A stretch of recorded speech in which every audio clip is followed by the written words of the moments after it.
Tamin'ny iray ora maraina latsaka fahaefany no ny farana ny fivoriana an-trano mikatona tetỳ amin'ny toeram-pivoriana iraisam-pirenena Ivato. Fikaonan-doha nandraisana fanapahan-kevitra irosoana amin'ny fifidianana filoham-pirenena. Adi-pamantaranandro 13 teo eo no naharetan'ny dinika.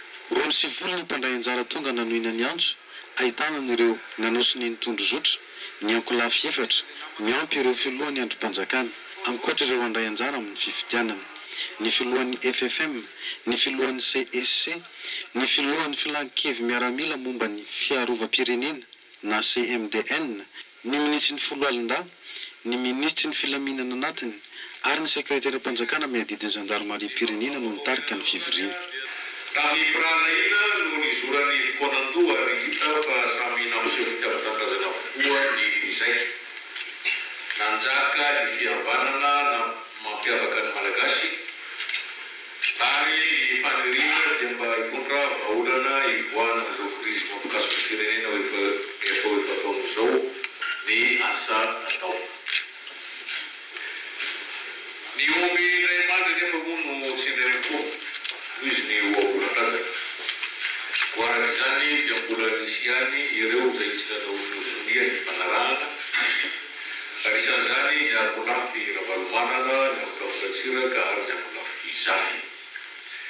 Ny ankolafy Rajoelina nanao sonia ihany na dia nametraka reserve aza. Farany dia maneho fisaorana eram-poeran-tsaina eto ny mpikarakara ny fivoriana. Ho an'ireo rehetra nanome tananao fa natanterahana izao hetsika izao ary isaorana manokana amin'izany ny fiadidiana tetezamita sy ny primature.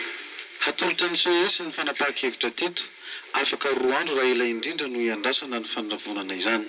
Io fanapahan-kevitra nataon'ny vory androany dia mbola alefa any amin'ny CES ka fanazana ny secret d'instruction zany satria fisarana ny CES dia tsy azony atao ny mifanapatra. Fangatahana zay dia hoe mba anatin'ny 2 andro angamba satria tereny fotoanasika. Nasiany filohan'ny FFM resaka koa teto momba ireo voasazy ny vondrona afrikanina andray anjara amin'ny fifidianana. Dia sans censurer dia oka tsara azava. Io zany dia atao hoe accord de Cotonou. Madagasikara dia tsy nanao ratification izy io.